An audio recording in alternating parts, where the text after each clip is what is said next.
Kính thưa quý vị khán thính giả của chương trình PhoBolsaTV, hôm nay là ngày 12 Tây tháng 7 năm 2015. Chúng tôi đang có mặt tại Lee Chao Center, tức là trung tâm Lee Chao ở thành phố Westminster. Ngày hôm nay tại đây sẽ có buổi gặp mặt của Đại sứ Hoa Kỳ tại Việt Nam, ông Ted Osious, gặp mặt cộng đồng Việt Nam ở đây. Buổi gặp mặt này do dân biểu liên bang Alan Lowanto cùng một số dân biểu liên bang Hoa Kỳ đứng ra tổ chức. Được biết buổi gặp mặt này sẽ được trao đổi xung quanh các vấn đề như Hiệp định Thương mại Xuyên Thái Bình Dương TPP, vấn đề nhân quyền ở Việt Nam cũng như là những vấn đề liên quan tới 20 năm quan hệ Việt Mỹ. Như chúng ta đã thấy, chưa tới giờ nhưng hàng người cũng khá dài để xếp để đi vào cuộc gặp mặt này. Xin mời quý vị theo dõi phóng sự ngày hôm nay của PhoBolsaTV. Great, thank you. Nhiều dân cử Mỹ Việt tại địa phương cũng như từ tiểu bang California và liên bang Hoa Kỳ đã có mặt tại buổi gặp gỡ. Một số vị dân cử đã được mời lên phát biểu trước bài nói chuyện của Đại sứ Ted Osious. I'd like to introduce Congressman Ed Royce and Congressman Alan Lowanto. Xin giới thiệu quý vị là dân biểu Alan Lowanto và dân biểu Ed Royce. Chúng tôi xin giới thiệu kế tiếp là nữ dân biểu Loretta Sanchez cũng như là ông Đại sứ Ted Osious.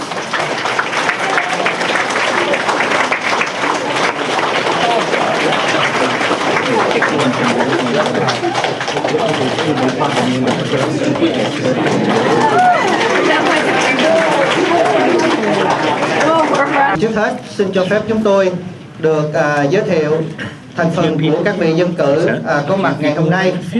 I truly believe that there will be many concerns from the community regarding human rights and religious freedom in Vietnam.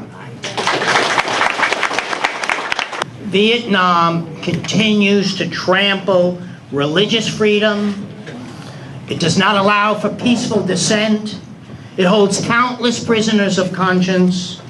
Yet also at the same time, Vietnam is asking for greater and closer relationships to the United States. And there is no more important part of that discussion than for us to stand up if we want that relationship, if they want that relationship, to fight for human rights in Vietnam, which does not exist today. And so that's why we're here. Hiện nay chính quyền Việt Nam đang rất là muốn gia tăng thương mại với Hoa Kỳ qua như là cái hiệp ước TPP, nhưng đồng thời Việt Nam cũng còn là một quốc gia không tôn trọng nhân quyền cũng như là đàn áp những cái quyền căn bản của người dân. Cho nên đây là cái cơ hội mà lúc mà chúng ta cần phải nói với chính phủ Việt Nam là chúng ta không chấp nhận cái đó và chúng ta cùng đứng lên để tranh đấu vì nhân quyền tại Việt Nam. Chủ tịch của Ủy ban Ngoại giao Hạ viện Quốc hội Hoa Kỳ, dân biểu Ed Royce. Kenjal Quavy.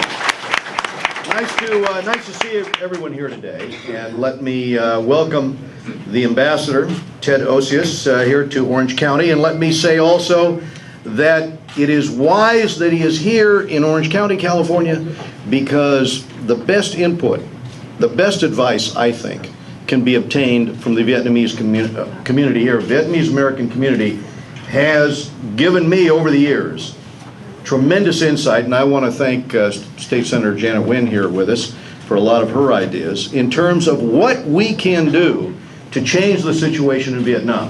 Because I think all of us that have looked at the problem, realize that the fundamental answer to this is to have a government in Hanoi that respects the human rights, the religious freedom, the right of a democratic system in Vietnam. Dạ vâng, chúng tôi xin dịch sơ cái lời phát biểu của dân biểu Roy. Trước hết ông ta chào mừng Đại sứ Ted Osious đã đến thăm lên Sài Gòn, và ông ta nghĩ rằng đây là một cái sự lựa chọn rất là tốt, vì tại lên Sài Gòn, Orange County này là nơi mà ông sẽ lắng nghe được rất là nhiều cái ý kiến chính đáng, rất là nhiều cái ý kiến quan trọng về cái mối quan hệ song phương giữa Hoa Kỳ và Việt Nam, cũng như là ông ta nói là đối với ông cái vấn đề căn bản và cái vấn đề căn bản nhất tại Việt Nam là một cái chính quyền không có tôn trọng nhân quyền, cũng như là một cái chính quyền đàn áp những cái quyền căn bản của người dân Việt Nam, và đó đối với ông là cái vấn đề căn bản mà chúng ta đang đối diện phải. And every time the Vietnamese government said they were going to be better about human rights. That's what they said. Clinton, Bush. Now we come to the Trans-Pacific Agreement. And of course, the government of Vietnam says, oh, we're going to be better. But we know the truth. We know.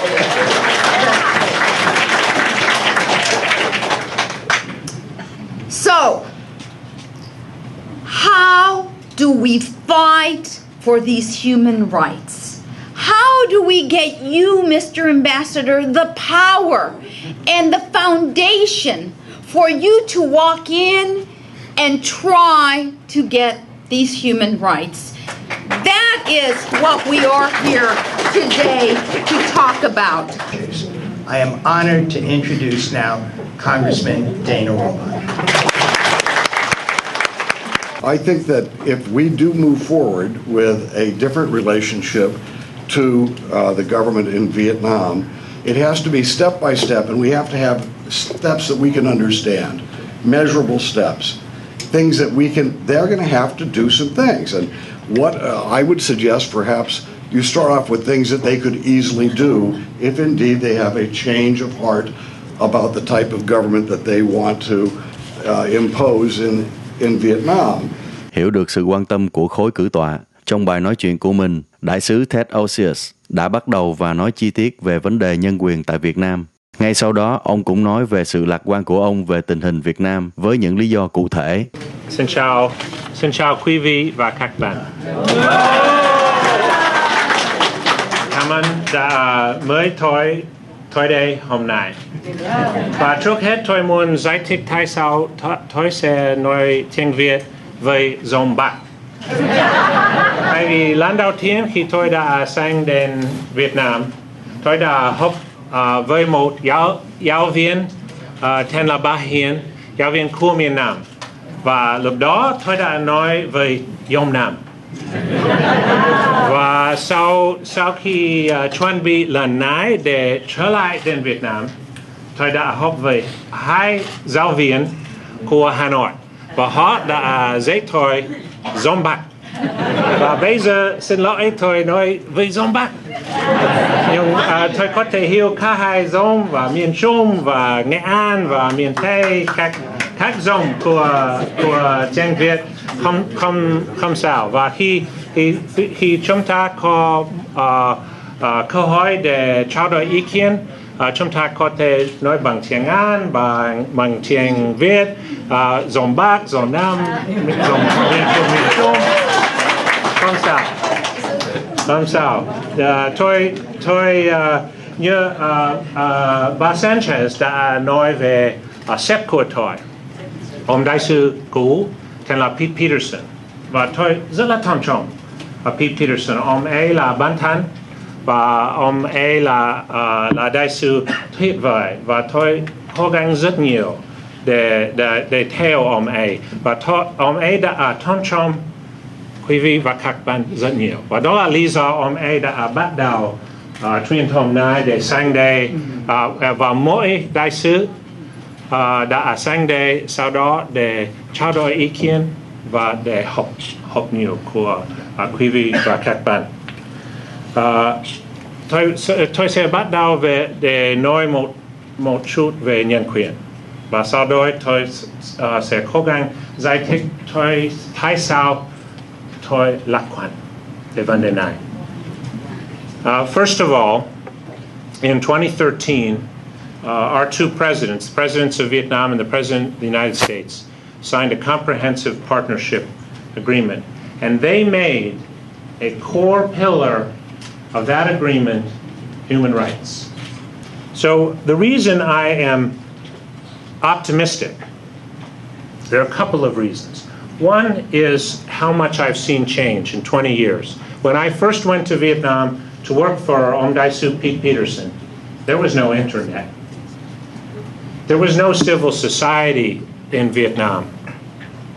And today, there are 40 million people in Vietnam who use the internet. There are 30 million people in Vietnam who use Facebook. We have 200,000 of those people who are connected to us at the embassy via Facebook. And I read comments every day that 92% of the people in Vietnam want a closer relationship with the United States. And let me emphasize, that's 92% of the young people, 92% of the older people, 92% from Mien Bắc, 92% from Mien Nam. There's no division on this issue. Vietnamese are not divided on whether they want a closer relationship with the United States. When they list what countries are most important to them, they say United States. And about half that number say Japan. And about half that number say Russia. And a very small number of people say China. So what does that tell me? Cử tọa cũng đã có cơ hội đặt nhiều câu hỏi trực tiếp với đại sứ Ted Osious. Đa số các câu hỏi xoay quanh đến vấn đề nhân quyền tại Việt Nam và cả những chất vấn yêu cầu ông đại sứ có những hành động về vấn đề này. Khi chúng tôi bắt đầu chúng tôi nhìn thấy là có anh Phát Bùi cũng có giơ tay trước, cho nên chúng tôi xin được phép mời anh Bùi Thế Phát, Chủ tịch Cộng đồng Việt. How has Vietnam-U.S. relations been impacted by pro-democracy groups in the U.S. as well as in Vietnam? It's a very good question. I think that what has the impact that has been the greatest has been that of exposing young Vietnamese to ideas about what's possible. Tôi xin hỏi là một người Việt Nam mà có quốc tịch Mỹ mà bị nhà cầm quyền Việt Nam cướp hết tài sản á, thì ông Nhân Biểu là một cái người đại diện cho người Mỹ đang ở Việt Nam, có những cái ông đại sứ có cái gì mà để bảo vệ cái quyền lợi cho cái người Việt Nam mà mang quốc tịch Mỹ hay không? Tôi là một cái vụ điển hình đã bị chính quyền Việt Nam nhà cầm quyền Việt Nam lấy hết tài sản. But what happened is that when we brought them over, we took pictures with them. They haven't been hassled anymore. So I believe that specific attention from the embassy to individual cases will help, and we do it all that we can. We will continue to do that. Đoàn đại sứ Hoa Kỳ nói là nếu mà các vị lãnh đạo tôn giáo mà đang bị đàn áp mà gửi tài liệu của họ đến Bộ Ngoại giao hay tòa đại sứ thì ngài đại sứ sẵn sàng đặt cái trường hợp của họ đối với các nhà lãnh đạo, các nhà cầm quyền cộng sản Việt Nam, cũng như là ông đã cho thấy trước đây có những cái trường hợp khi mà ông đến gặp những cái viên chức lãnh đạo của Đảng Cộng sản Việt Nam và cho họ thấy những cái hình ảnh của những người lãnh đạo tôn giáo, những tù nhân lương tâm bị đánh đập, và sau đó thì họ đã cảm thấy là những cái sự đàn áp đó nó có phần giảm đi, cho nên cái sự can thiệp của tòa đại sứ cũng có cái ảnh hưởng và ông ta sẵn sàng làm cái chuyện đó. Xin cảm ơn quý vị. Tôi là Thương Quang Sĩ, 19 năm 11 tháng phục vụ trong quân đội Việt Nam Cộng Hòa. Hiện tại bây giờ là chủ tịch của Liên minh Thế giới chống cộng 60 năm. Thưa ông đại sứ, theo lời đại sứ nói, ông rất hy vọng và ông tin tưởng rằng cộng sản sẽ nghe cái gì ông nói và nghe cái gì của chính phủ Hoa Kỳ nói, hứa nhân quyền, hứa tự do, hứa đủ thứ. Xin ông trả lời giùm tôi, chừng nào ông trả lời câu hứa mà đem lại cho chúng tôi nghe hôm nay. Rất mong ngày sớm những cái gì nó hứa ông nên làm trước đi, chứ đừng nghe nó nói. Chúng tôi nghe nó nói rất phải ở đây này. Cảm ơn. I think the whole process is sped up in recent years, so I don't think it will take another 20 years to see the kind of progress that we're looking at. I think this year is a very, very important one. This year. If you decide there can't be any change, you can never trust people, there will never be progress, well then there never will be progress. But if you decide nothing is impossible and you go after it, then change is possible. Thank you. Có một câu hỏi rất là lớn và tôi nghĩ và tôi hy vọng sẽ có nhiều tiến bộ hôm nay và năm tới, và tôi đã sáng đây tôi thấy cộng đồng ở đây rất là hiểu khách và tôi rất vinh dự để sáng đây và thảo luận về quý vị và các bạn, và tôi rất là cảm ơn quý vị đã đón tiếp tôi để sáng đây và cảm ơn rất nhiều cho sự hiểu khách. Cảm ơn nhiều. Kính thưa quý vị khán thính giả của chương trình PhoBolsaTV, như vậy là buổi gặp gỡ với ông đại sứ Hoa Kỳ ở Việt Nam Ted Osious vừa mới chấm dứt. Lát nữa đây, ông cũng sẽ có một buổi gặp gỡ riêng với báo chí. Chúng tôi sẽ hỏi chuyện luật sư Nguyễn Quốc Lân là một trong những người tham dự ngày hôm nay để hỏi ý kiến của ông. Tôi cảm giác nó chỉ là một cái điệu nhạc múa đôi mà Hoa Kỳ và Việt Nam vẫn múa từ hơn 20 năm nay qua rồi. Tôi không có nghĩ có cái gì khác hơn mà chúng ta đã thấy được trong suốt nhiều năm qua. Chứng tỏ là tôi muốn thực tế, tôi muốn thấy rằng có cái gì cụ thể, có cái gì mình có thể tin tưởng được, có thể mình có thể một cái kỳ vọng, có cái sự thay đổi, cải thiện về phần nhân quyền. Tôi không thấy có cái gì khác hơn những gì chúng ta thấy trước đây. Thành ra tôi nghĩ đây là cái vấn đề, cái exercise vấn đề ngoại giao, về vấn đề nhạc, tôi gọi là nhạc múa đôi thôi. Anh đứng một bước, tôi đi một bước, tôi đi một bước, tôi đi một bước nữa, thì là hai người múa đôi như vậy đây. Cái tôi cảm giác của tôi là như vậy.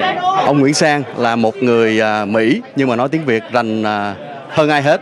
Ông Nguyễn Sang có thể cho biết là cái ý kiến của ông về cái buổi gặp gỡ ngày hôm nay của ông đại sứ Hoa Kỳ tại Việt Nam. Thật sự ra là ý kiến của tôi là tôi muốn Việt Nam, chính phủ Việt Nam thay đổi nhiều thứ luật lệ. Tại vì bây giờ ở Việt Nam, người Việt Nam cũng sợ chính phủ Việt Nam. Mỗi người đáng lẽ là có cảnh sát và chính phủ binh, mà mỗi lần đi ra nói thì cảnh sát, chính phủ bỏ vô còng tay và bỏ vô tù. Mình thấy không có được, phải đổi. Ông đại sứ có nói nhiều lần ông ấy có rất là lạc quan về cái tình hình mà ông ấy biết qua ở Việt Nam. Ông có ý kiến như thế nào về cái chi tiết đó? Thì thật sự ra là ông cũng phải trả lời mà không có trả lời đầy đủ. Tại vì thật sự ra là kêu người ta đổi là một phần, mà cái người mà nhận cái câu hỏi đó là không biết người ta có muốn thay đổi hay không. Tại người ta sống kiểu đó rất lâu rồi, rất quen rồi, thành ra mình không biết nói. Ngay sau buổi gặp gỡ cộng đồng người Việt, đại sứ Ted Osious đã có thời gian trả lời riêng các cơ quan truyền thông với nhiều câu hỏi đa dạng về vấn đề Việt Nam đã được đặt ra. Anh Vũ Hoàng Lân, Thank you. I'm from PhoBolsaTV. You said back there that Vietnam need America for prosperity and security, and obviously they also need America to balance out their relationship with other countries as well, especially to China. But our relationship with them is, of course, two ways. So on the other hand, what America needs from Vietnam in our relationship with them? I think it benefits the United States to have powerful partnerships with countries around the world. My last job was Indonesia, where I was the number 2 in our embassy, and there we were building a comprehensive partnership. The job before that, I was in India. We were building a comprehensive partnership. Now I'm in Vietnam, and we're building a comprehensive partnership. I believe that those partnerships, where we develop partnerships even with countries that are not allies, benefit the United States, because we together shape the future, and we decide what sort of how we can address the most complex issues that we have in the day. Chairman Royce has devoted an enormous amount of attention to U.S.-India relations. It's not because it's easy, it's because it's important for the United States. I think the same goes for building a partnership with Vietnam. It's not easy, but it's beneficial to the United States to have that partnership, to collaborate with Vietnam, and I think it will shape the kind of Asia that we would like to see rather than the kind of Asia that we don't want to see in the future. Chị Ngọc Ân. Since 1995 until now, you are the sixth ambassador to Vietnam. Yes. And Pete Wilson, Raymond Burger, and also Michael Morin. During that time, it seemed to me like the relation between two countries not sweet like after Michael Mahali and David Shea and now you. So during that 20 years, you the one to probably observe the most the evolution between the two country relationship. So what have the two countries achieved so far? What should be done? And what would you do during your tenure as the sixth ambassador to Vietnam? Thank you. I think we've done a lot to address the past. Early on, we focused only on POW/MIA issues. Then later on, thanks to Michael Morin, we started focusing on cleaning up dioxin. In recent years, we've contributed a great deal to cleaning up unexploded ordnance. We have, in the last 20 years, we've expanded our collaboration in health and in the environment and in education and in trade, very, very importantly in trade. And we've also begun to develop a security relationship. All that happened under my predecessors. What is changing now is that Vietnam is signaling much greater ambition about the kind of relationship that we can have in the future. At the beginning of this year, my counterpart in the Vietnamese Foreign Ministry said, we want to move beyond bilateral cooperation to regional and global collaboration on issues of importance. One of the agreements that was signed last week in Washington was a peacekeeping agreement. So Vietnam will contribute peacekeepers. That's collaboration that goes beyond the region. It's global collaboration. We signed an agreement on global health security. That's collaboration that goes beyond bilateral to regional and global. We're starting to share the lessons of cleaning up unexploded ordnance and cleaning up dioxin with other countries that have suffered for some of these difficulties as well. We're collaborating more in the United Nations than we ever did before. We're collaborating in ASEAN more than we ever did before. So we're moving to a different place, and it's because of the work of great people like Pete Peterson. It's because of difficult decisions have been made before I arrived to deepen this relationship. My hope is to continue that work, push it forward, and help move the relationship to the next level. Regarding the government and the people of Vietnam, we heard from Vietnam, we heard like government and Vietnam and people is one. Overseas, we hear oppositely. People and the government is opposite. So I hope with all the years you spend in Vietnam, you know enough to know the answer for this. What is the real similarity and the real difference between the government and people of Vietnam? Well, the chairman and I have both quoted a poll about 92% support for a closer relationship with the United States. We're not talking about the government of Vietnam. That's a poll of the people of Vietnam. So the aspirations of ordinary Vietnamese are for a closer relationship with the United States. I don't know what that poll would produce among government officials. I have no idea.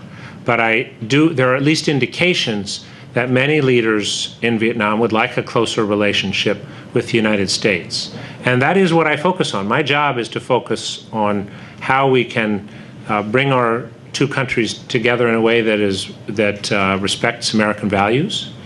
And I think that's very, very important. You can't build a relationship irrespective of American values. We have big differences with the government of Vietnam, especially in the area of human rights, and I'm never shy about expressing those differences. I think that's the best way I can answer your question. Okay, now on the press come in. I try to spend that time. They don't give me much time off. I had one day off in May. Thank you. Ngay sau đó, Đại sứ Ted Osious đã dự một buổi họp mặt với số khách mời giới hạn do Thượng nghị sĩ tiểu bang California Janet Nguyễn tổ chức.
Kính thưa quý vị khán thính giả của chương trình PhoBolsaTV, bây giờ là 6 giờ chiều ngày 12 tây tháng 7 năm 2015.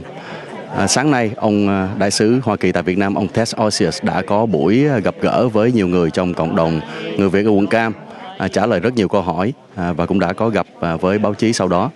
Hiện nay, ông có mặt ở một buổi gặp mặt nhỏ hơn do Thượng nghị sĩ tiểu bang Janet Nguyễn tổ chức. Ông cũng lại tiếp tục trả lời câu hỏi của những người có quan tâm tới những cái vấn đề của Việt Nam. Sau buổi trả lời rất ngắn gọn của ông với khoảng 6-7 câu hỏi thì bây giờ mọi người dùng cơ hội này để có thể chụp hình lưu niệm chung với ông trước khi ông phải rời đi cho những chương trình tiếp tới trong những ngày tới. Rất là quan trọng là tại ổng là một người là rất là người đại diện cho chúng ta ở nước Mỹ, ở Việt Nam, và cái việc gì mà mình cần như mình muốn giúp cho đồng bào Việt Nam về nhân quyền và tự do, dân chủ, mình phải có một người bạn. Và ổng bây giờ bữa nay ổng đã tham gia được ở trong khu vực nước Sài Gòn của mình và trong Đại học 34. Vào ngày mai 13 tháng 7, ông sẽ tham dự một số buổi gặp gỡ các tổ chức và nhân sự khác nhau trong cộng đồng người Việt tại quận Cam.